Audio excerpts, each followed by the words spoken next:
The doors of opportunity are many at the Mother House. Opportunities to use a wide variety of different skills.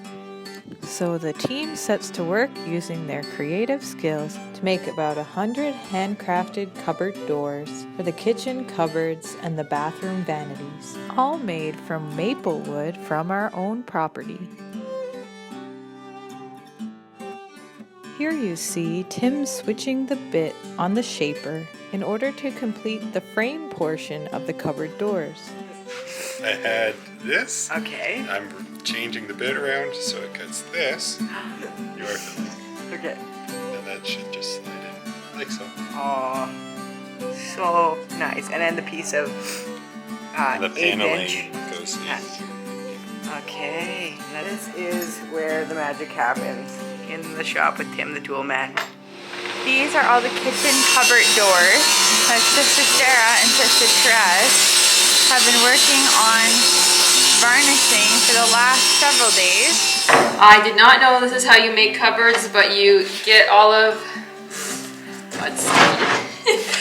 you do all of your hardware and attach them first, and then to make sure it fits, and then you take them off and sand them down and then start doing layers of varnish. We've been doing like very fine sanding between the layers of varnish to make it silky smooth, and it's kind of cool because you can see all the different woods have their different character.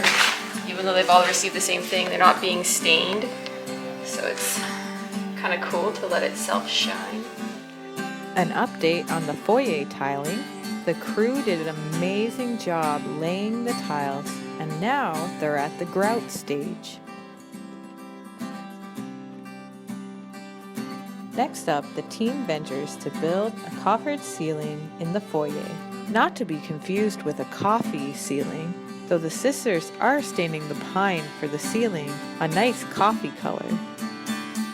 You may be asking yourself, what is a coffered ceiling? A coffered ceiling is a waffle pattern on the ceiling with rectangular elements, and they are very common in the traditional Tudor architecture. This is why we chose to include the design in our mother house. This ceiling design ties in with the look of the heavy timber trusses, but it's only an imitation of the heavy timber structure. Paul and Tim first had to mark out a grid and create a frame to attach the thinner pieces of pine in order to build out the ceiling. All the pieces of pine were then milled, stained, and varnished, then to be assembled by gluing and nailing them together onto the frame.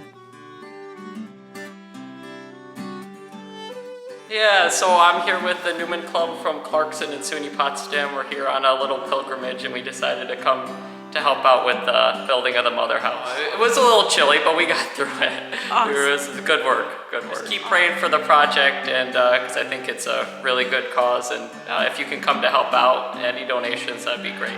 The Newman Club, as of last year, told me that they're interested in visiting the sisters again in Canada, and they just did a one-day trip last year, and this year they wanted to spend some more time. So I talked with Father Drew, and we decided to do an overnight trip just to visit the sisters and head off to Montreal. It was a lovely day today. We were outside for many hours, pulling out nails, rolling wood, moving wood to the burning pile, and just witnessing the sisters' faith and their sisterhood together, and the way that they are working as a family unit for Christ was beautiful, and was really touching for me to be here. On a fun side note, the sisters took a little break to experience the once-in-a-lifetime chance to view the total eclipse. Tim invited the sisters to his family's farm, and with homemade eclipse viewers and a couple of pair of eclipse sunglasses, it was quite a sight to behold.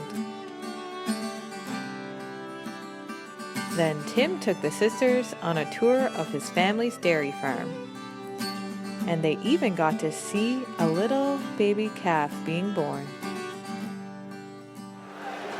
What do you have to say about this?